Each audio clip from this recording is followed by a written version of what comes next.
as I'm uploading this video right now, do you see? Right there? Literally. Hi, this is my testimony and account of the malpractice of Dr.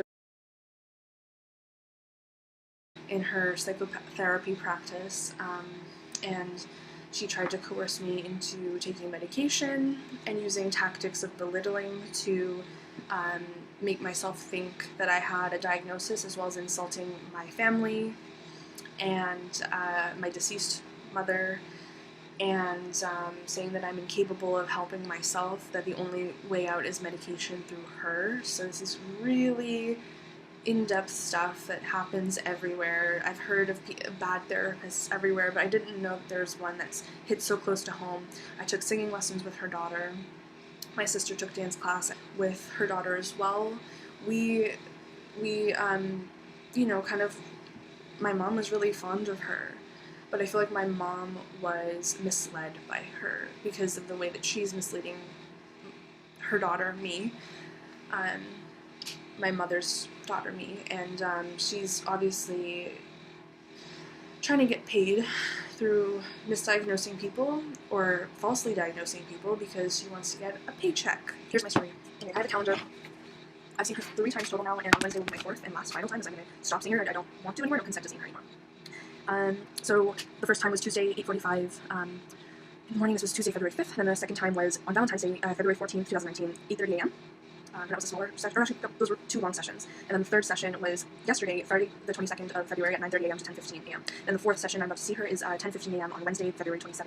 And I think that's a 45-minute one, so I'll begin at 11:30. Okay, and okay, so I'm just going to talk about what happened. In another video, I'll go into the depth of the surrounding energies going on, like the full moon, this moon that's opened up a lot for many people, and the panic and how, like, I felt really scared to see her the next day. And it's so weird because this whole time she's been so nice, you know, and seemingly trustworthy, and underneath it I was always afraid to go to the appointment still. I was still afraid. I still had an underlying gut feeling like I was in danger. And because obviously she's out to endanger people. Maybe I just wanted to go back to her because she knew my mom apparently better than all of us, but that's not true. And she did try to pin that against me as well, saying she knew my mom better than I did. When my mom went to her for like 5 years, less than 5 years, when I've been in my mother's stomach and raised by my mother for 14 years. So how could she know her better than me? I've been with her 365 days, 14 years. So a couple hours over a course of 4 years means you know more than her. Just because she's told you every information doesn't mean you know her, okay? So, I mean, I wouldn't mind if somebody knew her, but knowing how false this woman is and knowing how corrupt she's operating, obviously, I don't think that's a viable source to, like, you don't just go around bragging, like, I know more about your mom than you do. Like, I actually said it first, like, yeah, because other people said, you probably know more about my mom than anybody. And she's like, yeah, I do. Well, where's the file? You know, where's the file? What kind of medication did you put her on and coerce her into? I know so much. And she used this thing. She was like, if you had diabetes, you know, would you not take insulin? I'm like, well, that's funny actually, because last year I helped my dad get off insulin and metformin. So, and his doctor was just completely floored, wondering how he ever did it. And it was physically. And that's really funny. So, if my mom was still alive, I helped her heal her cancer, and I know exactly how to do it. Bitch. And also the week before, I'm just looking at this. There's been narcissists surrounding me. Not only is this woman a narcissist I'm dealing with, but people were at my boyfriend's work were really like on his back for a few days in a row. Like emotionally, we were surrounded by snakes. We're surrounded by narcissists. This is how the system of the world operates. I wrote a document on that, and it's a binary system, it's a dualistic system. Okay, so yeah, I'm gonna go and I'm gonna tell you what happened. So I was so excited all week for my appointment. I planned everything. I was planning to tell her every single day. I took videos of my life, and I was like, why is my life so hard? You know, why can't I just need a boost of confidence to get out there and fix my life, and just like every little aspect, you know, here and there. Okay, boom, boom, boom, got it. You know, I need someone to talk to confide in, and who was confident and sweet and had an innocent and intentional purpose to help people. That's not what I have, okay? But that's what I thought I had because my mom, I thought she knew really well what I needed, but no. I'm sorry, my mom was such a sweetheart, but she didn't have discernment. I have discernment, and God has given me that. And only God can judge me, by the way. So this woman is judging me by giving me these misdiagnoses. And if you go to an endocrinologist and you have hair growth, they say, oh, you need to go on birth control to fix that. So it's just a funnel. When really you need to lose weight, you need to fix your adrenal glands because that's what's being worn out. That's chronic stress and fatigue. So it doesn't mean, and the first thing she asked me was, what birth control are you on? I'm like, none. I'm doing a natural method and I'm using condoms because I do not trust any kind of chemicals in my body and synthetic stuff. Obviously, so many people are backing up with this, so many young people my age and just people that know the stuff. But let's get back to what we're talking about. So it was a week before my next appointment, and I was preparing like crazy. I was, as I said, taking videos and photos. I was writing things down just in my notebook and on my computer, and I was really excited to show her how I want to reshape my life, because I want to just reshape my life and become more independent and go back to where I was before the narcissist at my college university came at me and confused me so much about who I was. I wanted to just heal from those traumatic events, and just because I've had traumatic events does not mean I am affected by trauma. You know, those events do not define my spirit and my soul and who I am. It's just something that would be great to talk to with a friend that doesn't mind listening for hours about what I'm going through and fixing it. But anyway, so I, these notes, and it came to me the day before my appointment, and I felt really depressed about going in to see her. I just felt like I got a bad feeling about it, you know. And I woke up late the next morning because I was researching late at night. I was for fun too. It was just a fun thing, and I was interested in this information and that information. I'm very drawn to information, so I was researching it. And the next morning, I woke up and I woke up a little bit late, and I was kind of scrambling around. I was like, no, I'm gonna still make it, put my makeup on, get everything. And I'm like, okay, Brandon, I'm so tired. Can you drive me and pick me up? Because, you know, we share a car. So it's like, okay, I'll pick you up. He dropped me off, and in the car I was so excited, telling him, okay, I'm gonna tell her this, and about how I want to take a vacation by myself and just be more independent and figure out like my life that way, because everything seems so scrambled after college, you know, post grad stuff, and I need to deal with, and I need to figure who I am, and I want to do this in the most timely fashion. And so I get to her office. I know maybe 7 minutes late, but I read on the policy that if you're more than 20 minutes late, it's a problem. So 7 minutes is not so bad. And I think it got to 8 and got to 10. So it was 10 minutes late, and I came in the door, I punched the numbers, I opened the door, because she gave me the code last week. She didn't actually give me the code until like this appointment. It's like, how many days did you not give me the code? And she never replied to my other email about confirming the appointment. It's fine, I understand, but like it's kind of strange that like she's so like standoffish about stuff. And so I came in, I punched the numbers, because she has these little shoes you have to put on over your bare feet or socks or something. And she's like, come in, Tanya, come in. And I'm like, okay, yeah, I'm gonna trip through the door. Like, let me walk. Okay, let me go slow. And there's also a thing with her about not going slow. Being slow is the key to your own spirituality and contentment with life. You can't just speed so fast. It's about taking time in the moment. Like, I don't know how she doesn't know that. You know, I'm like so much younger and I know this so well. You can't like work like that. I don't care what anybody says. If you have to go fast, don't rush yourself, right? So I was rushing, and she's like, forget it, just come in your socks. And so I got my bag, I was unzipping my jacket, and I came in. I said, I'm really sorry I'm late. And she's like, no, it's okay. Like, there's traffic coming up into the street and stuff like that. And I didn't like over-explain myself. So I was like, yeah, okay. Like, I could really be honest. Like, I was up late. I was worried about this appointment. The legal stuff. Like, the last appointment I asked her is, can I get in trouble for talking about my life and maybe mentioning teachers in the past and stuff? Can I get in trouble for that? And she's like, no, it's all confidential. It all stays with me. There's no way you can get out unless it's subpoenaed by the court and there's a court issue. Okay, sat down, and she was kind of like stressed, and as I sat down, she's like, how are you? I'm like, good, thank you, how are you? And she's like, good, thanks. And how did you feel last time? I'm like, she said that the last 3 times. It's like a script, I swear to God. And I was just like, oh, it was okay, it was good. You know, I felt really good. I was really excited to come this week. I'm really excited to come. Like, I'm really happy to be here. And she's like, good, well, but then I was like, I've been having some troubles on a day-to-day basis that I'd like to talk through, and I showed my binder. And I was like, yeah, and I was holding my binder, you can look down like this on my lap. And I had notes, you know, that I printed out, that I wrote myself, because sometimes it's hard for me to just say it as well as I could if I've already wrote down, and I'm reading off what I've confirmed that I've felt, so it's easier for me. I was like, okay, yeah, I have some things I want to talk about and stuff, and she just, I think she started to lose it at that point, and her phone went off, so she was texting while I was on the road towards the appointment, waiting while the 10 minutes of the appointment were running, and she's texting someone, in the phone went off, and she looked at the phone, she was about to reach for it, and then she stopped, and she's like, can't, like in her head, kind of. And I saw that, and I'm like, in my head I was thinking, you can take that, I'm not gonna like judge you, take your thing, and I'll just get my notes out. But she's just like, so pissed off, like she's having a fight with someone on text message, okay? And then we started, and she said, tell me, let's just, you know, that we could go, I'm like, yeah, I kind of want to just go, you know, verse by verse on what happens in my life and stuff like that, but I don't mind, I'm trying to glass of water here. But I don't mind also just getting to the stuff that's bothering me now, because like I'm having a lot of like family issues and stuff about my career path and stuff like that. It brings me to know that I probably need a life coach more than a psychotherapist. I only went to her, as I said before, because my mom went to her, and I wanted to know stuff that I didn't know about my mom, and if she would ever let me know, but I don't think she would anyway. Oh, okay, sorry, too much coffee, oh my gosh. So, she was like, well, we don't have to go in order, you know, we can also do some of this. So today, let's just talk about what you're going through now instead of the past and stuff like that. I'm like, okay, sure, that sounds great. So, she's like, how does a typical day look for you? Like, what happened, like, yesterday or something? I'm like, well, okay, so I wake up very late, because I go to sleep very late, because I have trouble sleeping, and I'm up at night worrying about the research that I'm doing, because I am, like, almost like an internet addiction, like a lot of people my age have on social media, where social media runs your life, and I'm researching all the time. And she's like, well, what are you researching? And she's like writing down about how I woke up late, and I'm like, yeah, it's a huge issue for me, and like, and she's like, but how do you function if you wake up at 4? Because I told her I wake up around 4 p.m. on bad days, but on the good days I wake up early, like 10 or like 9, and she's like, well, how do you function as your product? How do you even have productivity? I'm like, well, that's the thing, I don't, and I want to make sure, like, I want to get into that. She's like, well, that's called behavioral adaptation or something, where you force yourself to wake up by a certain time. I'm like, okay, that sounds interesting, but I was already sensing at that point. I remember looking in her eyes, and I sensed like a displeasure or like a rage coming. You know, women can just sense that in other women. You just know it's coming for you, you know. And I remember in the previous appointment, the first or second one, and I was talking about my thesis teachers and how they hated me and made me think that I was mentally ill, which is just what she's doing. And she's like, but how would anyone not like you? And I'm like, well, that's the thing, I think they just didn't like me. Like, they maybe were jealous of me, or they didn't like that I was coming to class late. Like, there were so many reasons that they were out to get me, and they tried to take me out of the college after. And I didn't really say that part, the end part, but I said that the teachers didn't like me, and she's just like, I don't understand why they wouldn't like you. And like, you're doing the same thing they did. I was in the same power position, like, without power, and you have power, and you're like asking me, you're saying these bad things to me and stuff while I'm sitting there, and forcing me, like, they were forcing me, the thesis teachers were forcing me out of my thesis class, so I could still stay at the university, but they were suggesting I go to a different university. And I'm like, no, I meant to get my life going. I'm not going to just get up and leave and get a new degree. I'm going to finish this degree, and if you don't want me in your class, if it's easier that way, fine, I won't do thesis. So I left thesis class, and I reported them for, you know, I think it was undue influence or something, not undue influence, it was the word for they're pressuring me into doing something against my will, and threatening me that if I don't, then they're going to give me hell, basically, if I continue in their class. So I thought, okay, well, it'll be easier for me to go out into the world and start working and furthering my life if I just drop out of that class, and it'll be better for myself. I can just avoid everything. It was very, very hard for me. It was the rest of my year was tinged with fear and uneasiness because of them, and I think that was the reason I was like coming late to class and skipping class, because I was just, I first of all felt like there was no purpose to this class. It was very unstructured. They were having fights at each other in class. Like, they were fighting, the 3 women that were in the older generation were fighting with each other and bickering, and everyone was just looking at each other like, why are we here? You know, it was very unstructured, and it was, the theses, I should say, were just not, like, they didn't give us good resources either. It was just like so obscure and abstract what we were actually trying to accomplish. And they would also belittle students and put them down. I have a whole document stored about my experiences, but they were belittling some of my friends that I saw, like saying like destructive comments to them for their self-esteem on purpose to make them feel worse. Anyways, we talked about that, and the doctor was like, okay, well, trying to remember everything. She's like, so what do you research? I'm like, well, I do a lot of like She was like, oh, that must make you fearful or whatever. They must take a lot of your time. And I'm like, yeah, it does. And she's like, well, where does that get you? And then it started, right? I don't really remember the order of everything. It's hard for me to remember the order because she was so mean, right? And she's like, what kind of how the first humans came to the earth and about how the systems work, because I see so much suffering around me and everything is just sucking your soul like the moon. Everything is sucking your soul, and I don't want people I love or people or myself or my loved ones in the future to have to deal with that. So I want to figure out the structures of the world so that we can prevent and protect ourselves from going through all that suffering. Because I see people working so hard, and they shouldn't have to work so hard to survive. Like, we shouldn't have to. And it's like just hinting that this whole system is corrupt in the world, and even the cancer industry, and that fucking pissed her off. And I'm laughing now because I'm like, you don't know, like, you haven't kept up with everything. Everyone's debunking things everywhere. It's like common knowledge now, but like everyone knows about this stuff. But it's like she was the first one to hear it in her life. Like, and I'm laughing because it's just like she's gonna find out the hard way one day that this is all what it is, right? And so I told her that, and she just got so offended. She's like, "What is it with you? You just don't like medication? You just don't want to take it?" She said those things to me too. Like, what is it? You just don't want to take medication? Like, look at where research got your mom. Now she's dead. And she hated me misdiagnosed myself. So this is where it all sparked up. Okay, I just said a bunch of things that happened later on. Sorry for the disorder on this, but this is where all I remember it fell apart, because I was talking about what I was researching and how it was distracting me, and we were moving on. And there's so many more issues with my normal life, like not that like about mental issues, just like I need like someone to talk to, and someone to be like, is this a good idea? Should I change careers? You know, like what should I do about like my fashion? Where like there's all these issues I have, but they're not like mental issues, and it was very strange having to walk into something like that. And then she's like, okay, the part, I got off track, so we're back.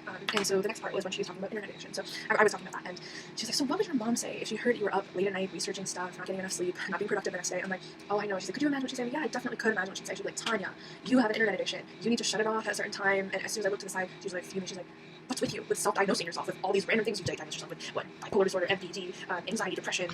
What's with this? You know, like, some people actually have degrees. This is like her actual voice I'm using. People actually have degrees that they've paid for, that they've learned how to research, and here you are not making a penny off of it, and you're diagnosing yourself. I can't believe it. I can't. And I'm just like, oh, okay. Like, I'm like, okay, maybe this is her diva personality coming out. She's maybe a little bit of a diva. Okay, I understand that. Let me just keep going. I didn't get offended from this part, but I noticed it was weird. And then I questioned at that point, like, is it wrong to self-diagnose yourself? Because I've done this like all the time, and it's good to do that because you have to know your body. Like, don't trust anyone else with your body other than yourself. It's your body. You own your body. Nobody else does. So it was weird to me. So it's just like, I can do whatever I want. I'm not harming anyone except your business, apparently, if I self-diagnose myself.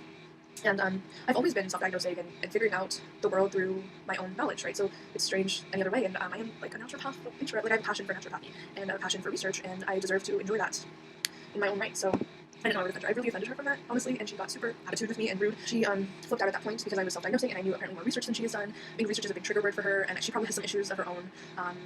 And also I just have to take a note that I offend people on accident all the time, because I'm not as sensitive as those people are, and I don't know that being that blunt is going to actually offend them. I always think, oh, I'm sensitive. I'm actually not. I'm very in touch with my emotions in a healthy way. Other people call me sensitive because I embrace the creative spirit and crying and writing and stuff like that. I love those kind of artistic stuff, but people tell me I'm sensitive. But the truth is other people cannot hear the truth. Other people, you can't be blunt with. I didn't know I had to hold back. Like, I think in this world you have to hold back and bite your tongue a lot. Like, it's crazy because like the truth is the truth, and it's clear, and it has its own order. You know, but why do you have to go in? You know, like. So she started getting offended at that point onwards, and we were talking more about. I think the whole conversation we had after that point was about me self-diagnosing myself and how I should be so upset with myself about how I self-diagnose and not leaving it to the professionals, and how she has a degree in it. And she brought up the point, your mom was in research and look where it got her. She's dead. Like, that kind of thing. And also the fact that she made me feel very belittled and small, and I was just completely taken aback because she seemed so sweet, and now she's acting like a diva, or like she hasn't gotten any intimacy in a long time, and that kind of snappy kind of behavior, if you're familiar with women that need to just chill a little bit. Like, that was, I mean, this is on a patient, an innocent patient that's like, I'm not even a patient, by the way, there's nothing wrong with me, but like someone that's asking to listen.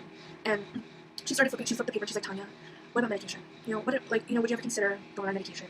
And I'm like, oh, no, I would never take anything synthetic. I would never, that's not for me. No, I came here and I started to go on my stuff. I wanted cognitive behavioral therapy only, and compassion-based therapy, and talk therapy. So I just wanted to talk to somebody, confide in somebody. She's like, you know, the government won't cover this, right? And I'm like, okay, sorry, I said too much. But she's like, yeah, it won't cover this, and clearly, Tanya, you're having problems. She moved forward and looked at me, and she's like, clearly, you have high-functioning anxiety, depression. This is stuff she didn't say last time when we were breaking down my childhood.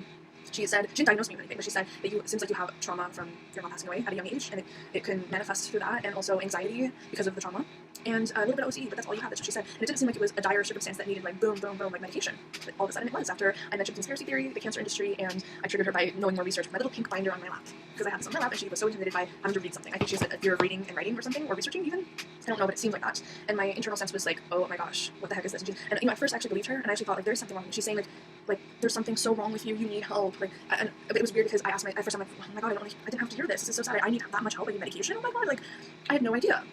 At first, that's what my first thought was, but then after that, my mind started working and asking myself, but why is she saying you need medication? Did you say anything that showed you were in dire need of it just now? Did you just say something? Because last time she decided that you had very mild stuff and you needed someone to talk to, right? That's what we discussed. And this time she's like, well, you need help, you know? So I thought to myself, wait, how am I actually a problem in this? Like, how am I actually, like, how did I make her think that? And I'm thinking, oh my god, I offended her with the self-diagnosis. I might be showing too much intelligence right now. She's threatened by me, so she needs to squash me down. And I mentioned conspiracy theory and cancer industry, and when I said that with medicine and everything, she probably got super offended because that's her life and her career is all based through that. And I accidentally, as I usually do, offended her with the truth. With something that I didn't mean to offend, you know? It's just like, I am apparently offensive just because I'm super smart and I don't doubt for 2 seconds that I'm super smart and super beautiful, and I make other people mad because of that, and then they come after me for it. So I don't doubt that.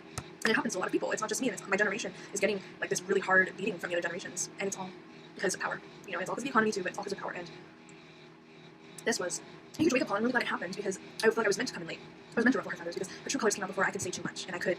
And I think my mom in heaven wanted this to happen before I might have said anything wrong that could have gotten me in trouble, or could have, you know, like, who knows. So, and I'm also afraid like that she can write lies about me and like come up with things that I never said.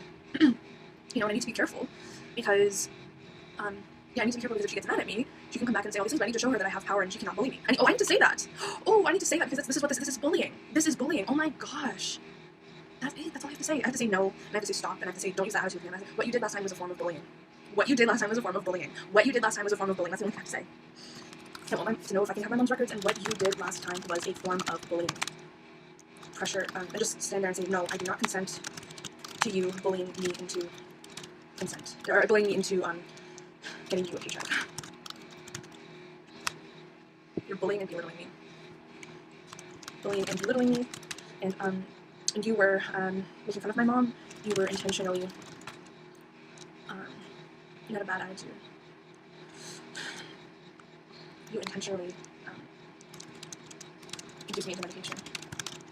You offended my mom in heaven, and she is watching down on this right now.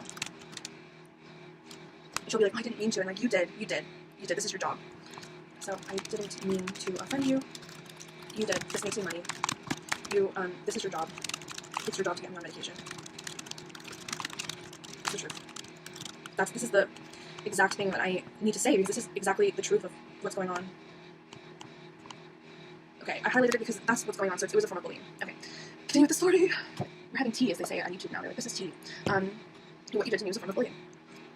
It happens in all kinds of professions and power. Okay, so yeah, and then I'm going to say the part about her self-diagnosing and your mom, I look worried about her. I'm like, you're right. I didn't speak out. I was just like, you know what, yeah, I was like kind of shocked. I'm like, yeah, true. I like looked down and I'm like, okay, this is getting weird. And she also said, where is it getting you? You're not making any money off of it. I'm like, that's true. No, I know. She's like, it's not good for you. You shouldn't be doing this. This isn't good. Like, you shouldn't be researching. I'm like, okay, it's true. That's why I told you I don't like it, and I think that I need to minimize it and just, you know, work on other things. And, you know, that's why I mentioned it, like, in my head. But I was like, yeah, true. It also closes down trust right off the bat. And obviously, like, that hurts someone. It hurts someone to hear your mom is dead because her research didn't work. Wow. And she was researching for, you know, a corporation. And this wasn't personal research. This was meta research. And like, she's dead because it's also hurt to hear that. It's a trigger. You can't think like that to get somewhere. It's proven. Tony Robbins. You know, you can't start to think like, oh, my whole life is crumbling. That's what's going to make me better. Even though the situation really did make me have a perspective on this, it's like how quickly she can switch from saying I'm fine to saying I have a problem and I need medicine. What a quick way to switch. You know, like and that showed me that there's no consideration in, like, I'm always in the led to be like, there's this wrong, I feel like I have internet addiction, like this addiction, that addiction. She's like, no, you don't have any of those, you're self-diagnosing. And then she switches to diagnosing all these other things on me, and she starts to say, oh yeah, because this is the end kind of part. I can't remember everything we said from that between her, but I do remember us wrapping it up because there wasn't much time left. See, if I was 10 minutes late, we only had 30 minutes. I guess that was really quick though, but I'm trying to think if there's any other insults and stuff. Between that, I said I want to be more productive. That's the point. I explained I want someone to talk to, and as soon as she asked about Tanya, do you want to do medication? I got offended that she said Tanya.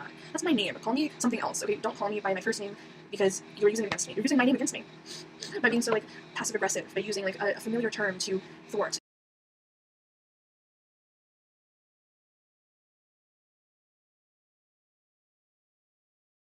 It's such a tactic, you know. This is a manipulative tactic. You were manipulative. Writing it down as well. You were manipulative. Okay, something. Yeah, because I held the binder and I'm like, I really wanted to just, you know, make a plan with someone, be like, okay, this is how to get your life back on order. And she's like, get a coach. I'm not a coach. Like, I'm not a coach. I don't even think this would be covered by the government, you know, when I got offended. Oh, it was just so bad, you know. I broke down crying really quick, and I broke down not pretty quick. It was at the end, and when she was starting to say lies, and that's when I started to break down because the bullying was going from here to like, okay, you're offended, you're having a bad day. I understand. I'm going to just be quiet and try and move on from the subject so we can get into the other issues about my career and stuff that I want to change and stuff. But like, no, it was like stuck there. And she got more mad and more mad and more enraged and more enraged. And we went to the part where I was like, yeah, I want to get a coach and stuff. And then after that, so I started to break down because she was like, oh, she was getting under my skin and using everything I told her against me. So she was using all the things I told her in confidentiality against me. So it was very bad. You know, she's like, well, your boyfriend's not rich, is he? Like, and I'm like, no. And she's like, well, that's not, like, you have to do something with your life, and the money. She's like, no, I've heard that from every relative and every person around me, and that's not helping. And you're gonna do it too. I need somebody to talk to and trust and work on something. But this is obviously not the thing for that. So she started to say, Tanya, you need medication. Then she started to say, I cannot function. She's like, I see you. You can't function one bit. Your sleep schedule's all over the place. I can fix my sleep schedule. It's not like I actually did fix it for a while. Just I wanted to, you know, like unwind for a night and watch a TV show, and it went back to going to bed deep. But it's good not having a day job. I don't have to wake up at like 8 in the morning. I'm very lenient with that with my life. So, but she was like, yeah. She's like, you can't function. I see your anxiety. Your anxiety is so bad. Your depression. You need something else. And medication is the only way. Your mom would have wanted you on medication. Your mom loved the idea of medication, which is false because my mom has told us not to take medication ourselves and to stay away from it. Don't take Tylenol and stuff like that because it's bad for you. And all my research backs that up. So it's true. But my mom was against that because she did not want us to be harmed by the chemicals and all these things. And birth control. And she's like, what is it? Are you just against it? Are you just against all medicine or something? And I'm just like, no. Like I was just like so overwhelmed at that point. And she was like, because you need it. You won't be able to get better. And plus, this is going to take you a long time. Like we are just going to be talking for a long time. And I don't have time for that. And you know, you're never gonna get better. She said that. She's like, you're never gonna get better, not by yourself, not by talking. And I said, but I'm like, no, that's not true. I am strong enough. I said that. I'm like, I am strong enough. I have inner strength. I can fix this on my own. And she's like, you can't fix it on your own. You need medication. Like it was so pushed, you know. It was in such a negative way. Like, how is that okay for someone to practice like that? Like you can actually like manipulate people that way. I've never like that should be against the law. That's like stuffing pills down someone's throat. That's like legit. Like it's not undue influence. I know I've read the legal terms before. It's like pressuring someone against their will, kind of like. You didn't offend me, you pressured me against my will. You're the one offended by my research. You're the one offended. And she said, like, Tanya, you're intelligent and you're bright and you're beautiful. And, you know, you could be doing so much more if you took medication. And when I said, I'm strong, I can do this on my own, I don't need medication. All I need is compassion and love, and I need to talk to someone. And she just completely, like, flipped. She's like, what, you think you're going to make money off of love? Because I asked her, I didn't say this point, but she was like, what is research going to bring you? And I said, I believe that my purpose here is to spread love, and I am a being of love, and I want to protect as many people as I can, and love, and my research, I want to figure out how I can help heal the world with love, and using my research to back me up that way, or something like that. I can't remember. I was mentioning love being the thing I want to use with, and that is connected to creativity as well. So it's like creativity and love and being able to heal the world. And but later on, she mentioned that same thing I said. She's like, well, how are you, like, you're gonna make money off of love? And I'm like, a lot of people are having their own businesses around the world and online based on helping people find their inner peace. There are small businesses doing that. So she probably doesn't know about it, but I get Facebook ads all the time about people promoting their businesses, about how to help people and helping others through healing and stuff like that. Like there are people out there doing that. So. Especially if you teach things through the internet and YouTube and online courses like Udemy and stuff like that. So yeah, I'm so tired of talking about this. So I was just like, no, I guess not, to the love thing. I was like, no, you're right, I won't be able to do that. Yeah, you're right. She's like, so you need to take medication. You need to, you have high function anxiety. Your brain receptors are all messed up. I'm just like, how? I can function? Like, what are you talking about? Like, this is just bringing me more trauma and stress in my life by sitting here and hearing this. Like, not to say that, like, it's bringing me stress to hear the truth or something. Like, I already knew that I had more anxiety than the average person. I've been through a lot in my life, but just because you've been through a lot in your life and you need someone to talk to about it that wants to listen, that doesn't mean you need to take medication for it. And that's, I mean, it takes, like, a monkey to know that. Like, you don't need to do that. Like, and I heal everything, almost everything, like, naturally, like, and just, like, keeping a good lifestyle, you know, and it's just, like, little things in my life that I needed to fix, and I couldn't fix them. I could talk to her about them because she wanted to put me on medication for all these phantom things that she was diagnosing me with, because last time she said I didn't have anxiety, and I didn't have, I only had a little bit of OCD, and the trauma issue from before that I needed to heal from and talk through. So how is trauma going to be healed by medicine? That doesn't make sense. You need love, you need someone to hear your story, you need to be clear on your own story, and how you remember things, and how it made you feel and stuff, and that's how compassion-based talk therapy works, right? I don't trust anybody now. I only trust myself and God, and that's it. After the situation just shows how corrupt everything is. I knew, like, when I told her I wanted to know the back structures of the systems of the world, because it's all based on corruption and stuff like that. It just angered her so much. She's so triggered. I know I'm going to get really, like, in this Wednesday interview, I'm going to get so questioned on it. And I broke down crying at the part when she was telling me how fucked up I was, basically. She was telling me how messed up my brain was. She was telling me how I can't function and I'm never going to get better. When she said that, I started crying because I know the truth. I've seen stories like this all over the internet where people are saying, you're never going to get better, and then they get better, and they're like, I want to tell you something. It's not a life sentence when a doctor tells you you're never going to get better, because you can heal yourself. And I've seen so many stories like this, and even me myself, like, I told her too, I'm like, but I have healed myself before in 2014. I got so much better. I grew, I evolved, and I became this beautiful person. So I have inner strength to do that. I just needed extra help from somebody else to facilitate that. And she's like, well, why are you really here? I'm like, well, I needed a push. I feel like maybe I needed a push to confirm things. She's like, well, yeah, I'm here to confirm that you have these diagnoses. And I later looked it up on the internet why therapists do that. And the truth is because they get money from each diagnosis to the government, and they get money from it. That's why. Okay, so she needs to diagnose me so that she gets money.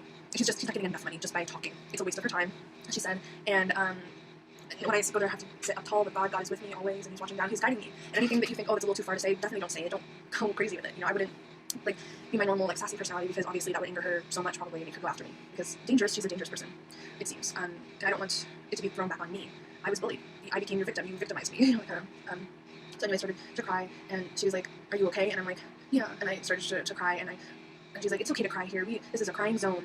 Everyone cries here. And I remember closing my eyes to just feel like, what do I really feel right now? Because I'm feeling negative energy. I'm feeling belittled. I'm feeling like she's coercing me into doing something against my will. And she's like, don't worry, you won't have to take medication. There's consent forms for that. And I'm like, oh, don't worry, I'm not going to consent in the spiritual realm or in this physical realm. And I started crying, and I felt her energy, and I felt she was negative, right? And as I was closing my eyes, I heard her cackling with laughter. Like, she loved to see me cry, and she didn't offer me a tissue after that or say, are you okay, or do you need to regroup? She's like, we need to stop here. Like, so finishing up the session and stuff, which is okay. But the fact that she was like, we need to stop here, and then this is the part that got kind of weird. Where she's like, so we'll do next Wednesday. So she was so quick, like out of my office kind of thing, that I couldn't even grasp. Like, it was too fast for me. Like, I don't go that fast. I go slower than that at a comfortable pace, and it was so insensitive and so anti-life and anti-emotion, completely against life. And so I guess she was threatened by me. Like, it's kind of cool because I was so intelligent and knowing my stuff and knowing where I stand. If you don't stand for something, you'll fall for anything. And knowing where I stand, she got offended by me. Like, who in their right mind goes, what's with all your self-diagnosis? Like, it's so offensive. My gosh, like, I'm just suggesting, like, I didn't mean to hurt you. Like, it's funny because, in a way, because it's like, on accident, I just make everyone jealous at me because I'm amazing. You know, it happens all the time. I'm just too powerful, I think, and people just want to break me. So I know that now, and after coming out of it, I'm just like, there's nothing wrong with me. This proved because I saw how she was like, no, there's nothing wrong with you. You just have some trauma and some OCD maybe from your childhood. And that's all that's wrong. And then this one, she's like, you cannot come back. You are never going to get better. You need medication to get yourself better. She's like, your mom would know. I know how good the medication is now. And you've developed it so well that, why not use all your tools? And she did this weird, like, bang thing with her mouth, which was creepy. She came like, I know the medication. I know. And I was like, oh, okay. I don't like even doing that because it's shameful for me to, like, see my reflection doing that. But it was weird, to say the least. And then, yeah, she was very flared up, and then she put the appointment thing at the end. Okay, so I had my binder, and I was crying, and I was like, just like breaking down. And I remember looking into her eyes right before the appointment thing. I looked into her eyes, and I was like, why would you do this? Like, why would you betray me? Why would you belittle me and bully me like a kid in the playground? Why would you do this? Like, aren't you bigger than this? Aren't you stronger than this? Don't you stand for, like, helping people? This is not helpful. This is helping your bank account. This isn't helping people by you falsely diagnosing people. So I looked in her eyes, and the tears just came out. I'm like, I thought you were like my mom. I thought to myself, I thought you were like my mom. I thought you were here to help. My mom told me to come to you, to talk to you forever. So I have someone to talk to. But this is not the way it goes. And I just broke down crying. Not like sobbing, but just like the little tears, like little, like, just like, this is so corrupt, kind of like, why are you bullying me? Why are you putting me down when you have power over me and you know it? You have, in society, you're the power person, and you're abusing the power by hurting me and making me feel guilty about my life and just feel like I can't do anything myself, so I need some medication and I need you to help me. And it's not true. You can help yourself. You can be your own guiding light in your healing. So at the end, she's like, okay, we need to stop. So, and I'm like, so let's see, next Wednesday. And I'm like, but wait, does this make sense to continue though? Like, I don't want to hurt your practice or, take away from you or anything like that, like, or other patients. Like, I guess if I don't need help, because clearly she just need medication, right? So I was, in my head, it was like, yeah, so I'm just taking someone's spot that could be talking to you. So, I felt bad, and I was like, you just said the government can't cover this, so I'm going to hurt your practice. Unless I take medication, I'm not taking medication, so I'm going to be the hurt to your practice. So, and I was like, I was like, this may not be a good idea. Don't you think, like, we're not a good fit? And she was just like, I don't know what you're talking about, but what are you talking about? And I'm like, I was like, just never mind. Okay, Wednesday at what time? She's like 10:15, and I looked and I was getting my pen out, and I was like, because I was so flustered because I was crying. She didn't offer me a tissue at all. I just felt like like you offer someone a tissue when they're crying for you. It's human, right? She's just unbelievably anti-human. And I'm like in my purse to get a pen, and she's like, do you need to write it down? And I'm like, oh yeah, that would be great. And so I opened my binder, I flipped to the last page here, and I scribbled down 27, 10:15, and I closed the binder. She's like, yeah, you should, or something like that. Like, which was so weird how she said, yeah, you should, and that was like the icing on the cake after. It's like I think she had something about, as I said before, the pink binder. It's like almost like a bull. When you flash the red cloth in front of the bull goes crazy and is like angry with women. I guess it's pink. So I had a pink binder. I was organized, I'm intelligent, I have my papers, I'm prepared. Mind you, this has happened before. In my past, people are very intimidated by my preparedness. And plus, if you're like messed up and you need medication, how can you be so prepared and intelligent? And it's just because I was so broken and insecure, coming to her desperately needing help that she could abuse her power on me. Makes sense, right? This is what a lot of therapists do.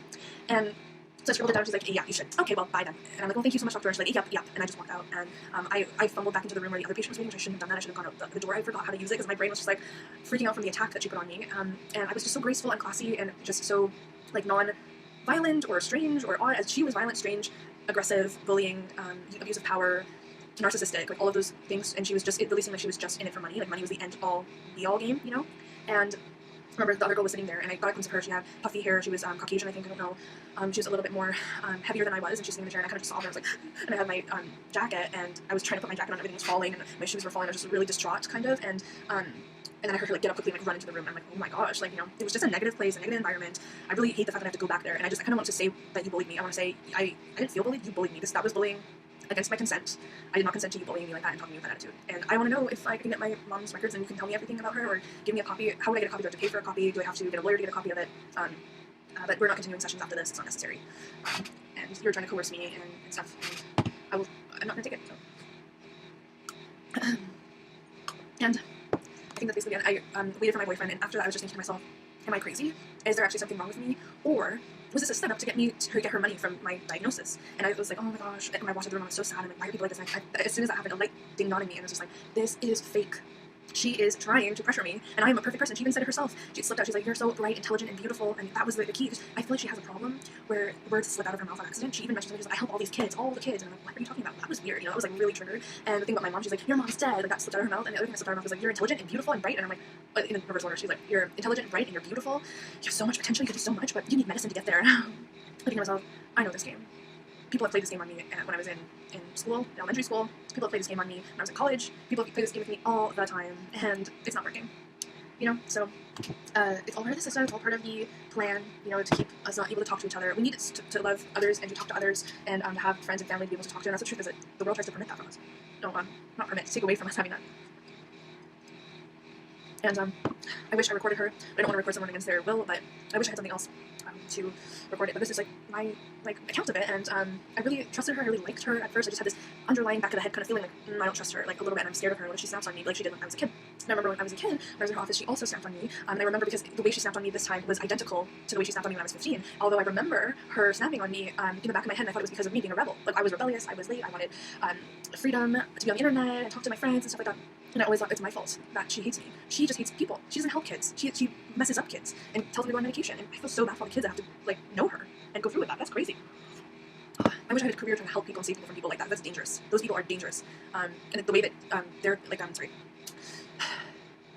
psychiatric drugs can mess with you, your brain, your whole body. Not into that at all. Same with birth control, nothing. It's all pitted against humans. So the last thing though I want to say is when I went to the elevator, I felt God's warmth and light around me, my mom's warmth from heaven, and I knew that I was right, that I have inner strength, and I don't have to prove it to anybody that I have it or I don't. I just need to make sure I know that in myself that I love myself, and I know that I can get through anything. I've been through a lot. Life hits you, like it's all of us.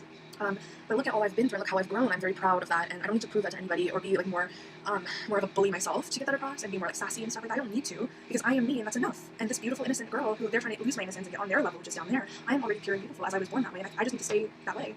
I'm here to help others and to be the light in this world, to be a guiding, healing force. I'm not here to hurt others, and the way she acted showed that she was there to hurt people and make money off of hurting them. So that's crazy. I really didn't see this turn being taken. I'm like shocked and I'm happy that it came out, because what if I trusted her more? What if it went on for months and then I found out? I'm glad it happened now. I'm glad I angered her by being late, because I think that was some of it. By being 7 to 10 minutes late, I pushed her off the rocker, and she became her true colors, and she showed her true self. And there I am sitting there in the chair crying, and that's my true colors, is innocence and love, and firing back with pity on you because you don't see the danger that you're spreading in the world, and that's the ultimate sin.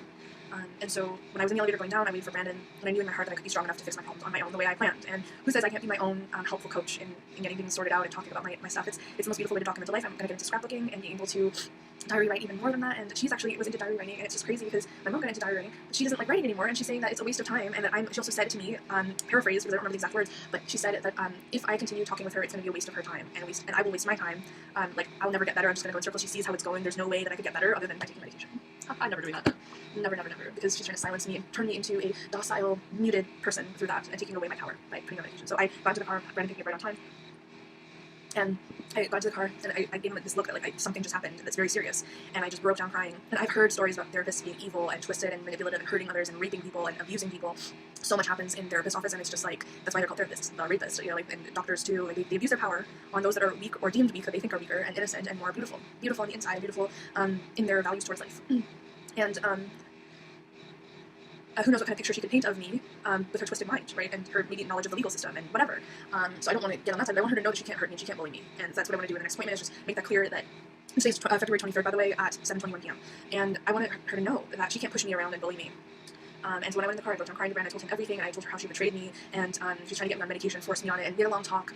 He was there to support me, and then I told her what happened. I went to see, and she forced me to be on medication, and she was wicked and evil in the way she talked to me and manipulative. I have to go to the bathroom, but that is my testimony and my account of what happened and how corrupt the system is, and I hope that this helps somebody. Justice can be served to the people that are in the corrupt. And I will be very classy and very headstrong when I go in there. I'm not going to go overboard, and it's not the way to go. I'm just going to be true, serious, and tell her what she did that was wrong, and that I don't consent to it. And then this is our last session, and is there a way to get my mom's chart or papers? How do you go about seeing that? Because I am her daughter, right? So don't I get to see it? But if not, it's okay. It's not a big deal. It's not the main thing. I went to see her. I wanted to talk to someone that was like my mom, that had the same goals for me that my mom had. So I went to see her for that. But it would also be cool to know about my mom too at the same time. And yeah, I don't have anxiety, depression, and all those, and PTSD, internet addiction, all those things that I self-diagnosed myself with, all things she used against me to get money out of me, untrue. And I want to continue my life and just get better and better and better and help others as well. So that's it. Bye. Okay, I'm so hungry. That was really relieving. And I just want to say that was the best I could kind of explain it like that. I was so distraught and offended and deeply hurt, and I went to friend saying I'm done, and I'm hungry. And I also want to note how many people have tried to take me down because I'm such a bundle of light and beauty. Have so many people trying to take you down. Clearly there's something amazing about you, just like Trump. They're all trying to frame him because he is good, you know. And I look so beautiful in the mirror. I like my pink pants and the gray shirt, like it looks so good. And I do want to do other videos that are more like heartfelt and emotional, and I think why not do it on Saturday night, right? Let's rehearse what I was going to say. So I'm going to wear a lot of makeup because I want to cover my skin from her energy. So I'm going to have the full face of makeup. I'm thinking of wearing that purple shirt with work pants or just leggings, but I think I should wear work pants. Makes my butt look good. And or the blazer with the pink shirt with the scarf, or the blazer with that black and white shirt. And I'm thinking of wearing red lips, but I think I should wear the red lip look like I did. I scared Cat away, but I don't look vicious. I don't want to play the victim either, but I definitely want to look like she can't push me around anymore, and she should be very worried about how she's going about her practice. Because yeah, this has to stop. Okay, and all I have to do is just be myself in that sense and just say the things I want to say, and not disclose any more information. This water is delicious. And also, I was saying, she probably hates you because you're a naturopath conspiracy theory. You're just right in front of her. She probably hates you, and that's why she was so offended and stuff because she like hates you and she doesn't want to have you in her office. Like, and I was like, oh, true. She doesn't want to have me in her office. She doesn't want me to disclose all that stuff in her office, and I'm probably the most hated. And I thought like, oh, she wants to hear my story, and so she doesn't. All the stuff that you said to offend her, and I didn't even offend her. Like, it's something so amazing like that. Yeah. So full face of makeup, intimidating and classy AF clothes. Okay. Wear your like sexy boots, like the leather ones, or the high heels. Hopefully you can still walk in high heels. I remember the last time I did. Either tights and a skirt or long pants. Dress up very formally to freak her out. Okay, she will make a comment or she will feel threatened, but you need to show that I'm not messing around. I don't think so. It's too kind looking. Underneath this black blazer or this, that looks very good as well. Or this, but then you can see sweat marks. But then again, it's very like, don't I look cutthroat in it, you know? Or at least like half. Like, those two people over her to handle. And I want to look put together because I don't have anything to be ashamed of, and I have everything to look forward to. I'm making myself amazing, and I have cute ass. So I told myself yesterday when we were like leaving, I have cute ass. Oh my god. The true snakes are out there to get you, and the true evil lies outside in the environment and not inside the family or inside your head or inside your bubble. It's actually out there. I think that's what I needed to have confirmed from this. It's like the real darkness is out there, and it's trying to bring you down so far that you lose your soul to Satan. Go on pills, or have a reaction with the drugs. And my mom said like it's so fragile with what you mix. You have to be very careful that they don't interact, and that's like a huge thing. And of course, a doctor can just kill you. A therapist who can prescribe medicine could do that. Doctors are not good, and so you have all of that going on, and if you're ever thinking like, there's something wrong with me, my life is like this, it's possible, it's 100% that it's outside there, it's the system that's making you feel weak, and that's taking power away from you, and you're not able to, I'm thinking about evil now, that you're not able to thrive and stuff, and you should be thriving just by doing your own stuff, and making life easy for you by doing your own work on yourself. And which you can totally do. I can't wait to print pictures out and put them right into my book here, so I can write blurbs and record my life, and it's good to have a record of your life and how it's going and what you're feeling, even though, and I just want to declare this to anyone who's watching, to any kids or ancestors down the line, or descendants, I should say, and who, if it's going to end up in the legal system, or if it's going to end up on the internet, and random people are watching it or whatever like that. I am not crazy, I am not mentally ill, my receptors are fine, and it's so crazy how they can make you think that you're crazy, and in that moment when I cried, I was just like, this is so chaotic, but my heart knew, and my inner light knew that there's nothing really wrong. They just want you on drugs, just like Tequila's story, by the way. Her name is Tornado Thien on YouTube. She was saying how they gave her all these medications to kill her. Perfect death sentence right there, you know? If you know too much, or if you want to get out of the industry that you're in, they will do that to you. So if this ends up on the internet, I just want to say that I am not crazy, and I'm just a super creative, loving, emotional, real person, living life, wanting to live the best life possible, and help as many people as I can. And so how could it be possible that someone else is telling me that I'm crazy? Because I'm just different. She even said that too in the last meeting. I was like, I was really different as a kid, and everyone always made fun of me, and I was the boy in the class and stuff, and my mom got my hair cut short on accident. And I was kind of like made fun of a lot, and I always wanted to be popular and stuff like that, and I just kept getting that there's always something different about me. She's like, I don't think there's anything wrong with you. I think you were very anxious because of the trauma of your mom having breast cancer at a very young age for you, and you're just a different kid. You're just a different girl. You're not like, and she really made me feel happy just because I'm just different. I'm not autistic, or I'm not like, I don't have a problem with myself. I'm just a little bit of a different creative girl that just came out into the world being a little different than everybody else. And also, there's no laughing in her office. Like, you can giggle or make fun of yourself a little bit and just be like, oh, haha, I did this, and it's so funny. She doesn't laugh. Like, she's just so, like, I don't know if you have to be like that, probably, so you don't offend people. Like, gosh, they're saying, your mom died because of her own research, or whatever. But, like, and I really want to say sorry to the 15-year-old girl in me that thought that I was the problem, that thought, I did apologize. I'm sorry for the rebellious behavior I had coming late to appointments and missing appointments back when I was 15. I just didn't know the world yet, and I didn't know who I was. It was very difficult for me, so I do hope that we can move forward from that. And it's funny because my 15-year-old self lost her mom, and I had a crutch. And once you lose an eye, the other eye becomes super, like having a supervision, and your senses become heightened. Your abilities become heightened because you need to survive, because that one thing has to be compensated for. So when my mom died, my emotions and my subconscious and my gut feeling were heightened as well, and I could see the corruption around me, and probably did not want to go to her, and I was like, no, I don't want to go to see her, I don't want to go, and I'm not like screaming, but just like, no, I don't want to go, why do we have to go, and like, being late to appointments because it's just like I have other things in my life, like homework and wanting to go to school that's more important than this, and why do I have to see her? And I always blamed myself, thinking, especially at the singing recital, I haven't said this part, but I always thought it was my fault that it was my fault for getting that letter to us that said, you can't come back because you've missed too many appointments, and sorry, we can't continue our practice. with each other. And I was like, it's my fault. It's all of our fault because we're so dysfunctional or as a family because of after my mom passed away. And it's not my fault, and I want to apologize to everyone who was involved who I thought was the problem. She's the problem. The system is the problem. I know it's easy to blame others and yourself, and I hope that doesn't sound like that's what I'm doing. Like, oh, no, I'm not. There's nothing wrong with me, so it's them. But honestly, the purity that I've experienced from this event is just like, I am pure. This is all a false construct. This is all fabricated. This is all synthetic, set up for money. And that's not true. That's not the truth. Paper is not the truth. And also, I can't fight evil with evil. I need to fight good on the good plane, and that's the only way to do it. Honestly, that's all the rules of the game. And I even remember as a 15-year-old, sadly, my singing recital I sung Big Girls Don't Cry by Fergie. And it's a very emotional song. My singing teacher suggested I sung it. I didn't choose the song, okay? I didn't know what it meant at the time. It was Fergie, okay, whatever, let's just pick a song, come on, let's get on with it. Because I was really, not really focused on my passions at the time of what I wanted to choose. I could have chosen Josh Groban, it doesn't matter, but she chose Big Girls Don't Cry. And this woman, this doctor, her daughter also took singing lessons with me and my sister took dance classes with her daughter. So we had extracurricular activities that lined up. But after the performance, I was, I think, the last one because my last name starts with an end letter, and I came off the stage and it was over and we all got together, all the people mingled and stuff, and she came over to my family and she was crying and blotting off her makeup and she's like, I know why you chose that song. I know why you chose that song. And as a 15-year-old, you're embarrassed. You're like, I made this grown woman cry. I'm embarrassed. And I go over to her, I'm like, no, I didn't choose that song. And 100%, I'm not lying. My singing teacher selected that song for me, not me. So even if it wasn't about my mom passing away, okay, cool. Well, why do you have to go disclose a child's information in front of a crowd of people? Everyone was looking at me, you made her cry, and it's you just disclosed my information in public, to people, insinuating that I selected the song because I had something happen in my family and something bad happened. That's traumatizing to a child. I remember that experience so vividly, and I always blame myself, thinking, why did you have to be so rude? Why couldn't you have given her a pat on the back and said, yeah, I did, and lie and just be like, yeah, I did choose that song, and I'm glad you can see it, I'm glad you like my performance, thank you so much. Instead, I was like, no, this is BS. As a 15-year-old, this is bullshit. I didn't pick the song, you're exaggerating the situation, you're dramatizing to the doctor, right, this lady, and I didn't choose that song, no, I didn't, and she's like, I know the meaning, I do, and she looked right into me, she's like, I know why you chose that song, I'm like, no, but I didn't choose, and she went on, she's like, I know why, and she cut me off and walked away, and I'm like, okay, and I was really mad, I'm like, why do people, I mean, it's kind of nice, it's like, oh wow, you made someone cry, that must mean your performance was really emotional, and that's what I grew up thinking, but the truth is that as a 15-year-old, to me that was harmful. As a 15-year-old, I blamed it on myself, and it wasn't even my fault that she started crying, and that she said that I did when I didn't even know, because she's a professional, she probably knows why. I didn't pick the song, it was in, I have this book that I brought to singing lessons, and it had all of these popular hit songs, right, and you needed to bring one of those to the class to be able to take the class, and my singing teacher, when the recital time came, she'd go through all the songs and see which song would be easy for my voice, and be a good performance song. And she saw it, and she stopped it for Big Girls Don't Cry, so she chose the song for me. I didn't choose it, it wasn't supposed to have any kind of meaning. It's these kind of people really mess with your head. Talk about going psycho, get a psychotherapist, and so this whole time I just always thought it was me. I always thought I was a bad kid, and I did it, and it's just you're not bad. Same with the thesis teachers. These are bad people, narcissists and dangerous people that you're dealing with. I would advise to Tanya tonight that you go and you do your things that you need to get done. You enjoy yourself, you laugh, and you let go, and stop feeling like you're being attacked. I think it's going to be a definite celebration on Wednesday.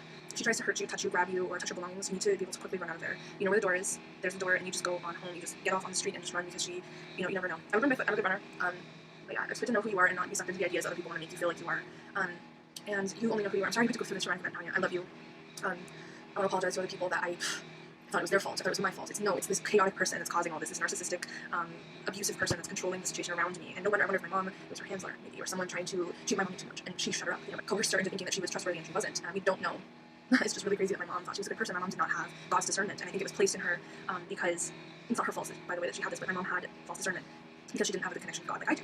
And I wish I could have shown her that, and I wish I could have taken her on a trip somewhere and made her feel really wonderful and go out together and stuff like that.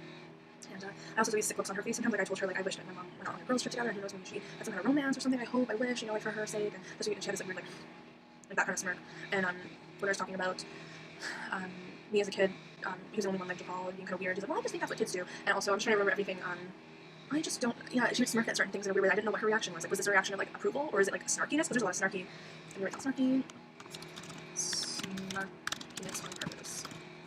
Yeah, so I want to cover up my face and make sure that she cannot have my energy. So I want to make sure I cover myself and act classy and just say what you want to say. And yeah, that's it, I think. I hate the smirks. I don't know what else to say. I wish I could connect with other people that have this experience, but that's a really hard thing to do as well. I forgive myself, my 15-year-old self. It was not your fault. The teachers at Haverhill were just as corrupt, saying oh, if your mom dies, just get over it and move on, and that craziness, right? It's no, you need to breathe, you need to feel, you need to take time. This has really pushed me to find myself so quick and just be I want to get a new wardrobe and really focus on who I am. And it's sad because sometimes when I'm with those kind of bad people,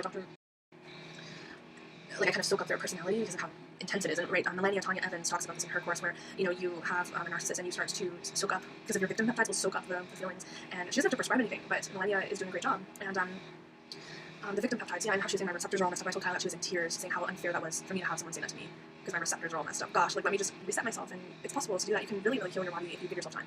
And she won't even let me have time. Time is not even possible. You can't have time. You can't heal. It's all about medicine. So you need time and you need patience, and so you need to write things down.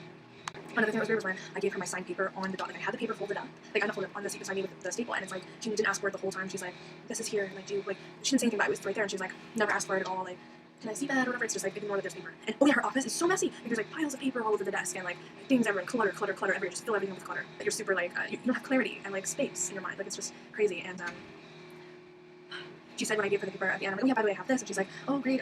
Well, we have to sign that next time. We'll go through it next time," which is weird that she said next time.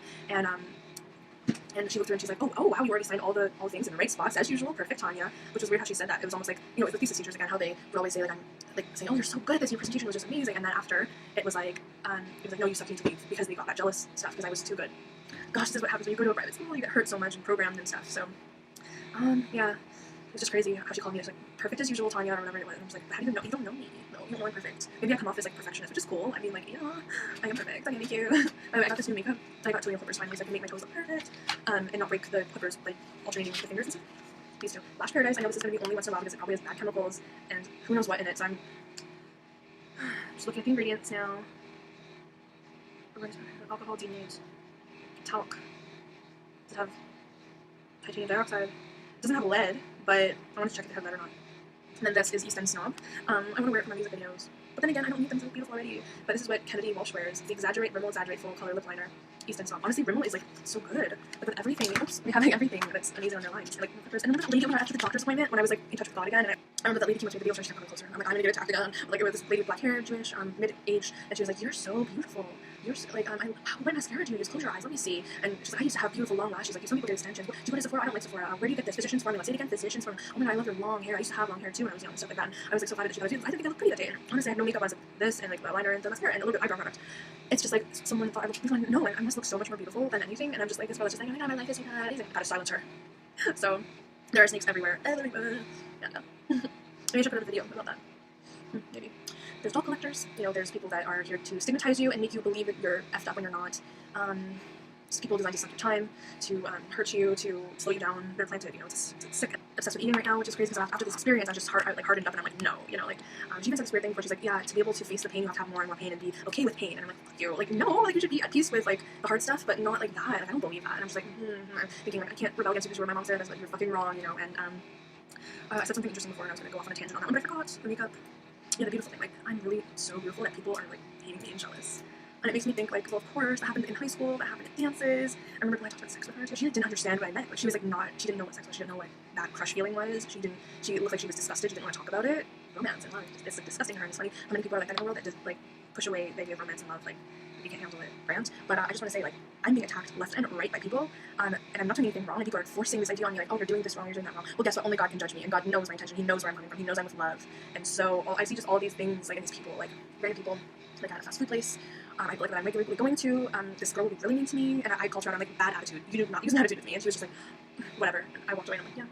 This happens so often, and I do want to know that this happens to empathic people, people that have feelings, people that are in touch with themselves, and in touch with the creative spark of life, and are Christian, and are so, you know, like, involved in their inner peace, and knowing of all these things, and super intelligent, and they're playing, you know, and I see it, and I know that there's people watching my channel that are also planning on taking me down, and it's like, haha, funny, because it's not going to happen, and there are people around me, you know, in extended family, there are just people in extended friend groups, there are people who went to school with me, there are people who don't even know me, but as soon as they see me, they have a problem with me, and this is, like, this is happening in real time, and I just want everyone to know that I'm not taking anyone's shit. I am, like, I'm not on that vibration, like, I'm not there to fight and be brought down, but this has happened too many times, and I'm aware of it, and God has given me discernment, and He's given me the power to see the garbage from the beauty and the gold in life.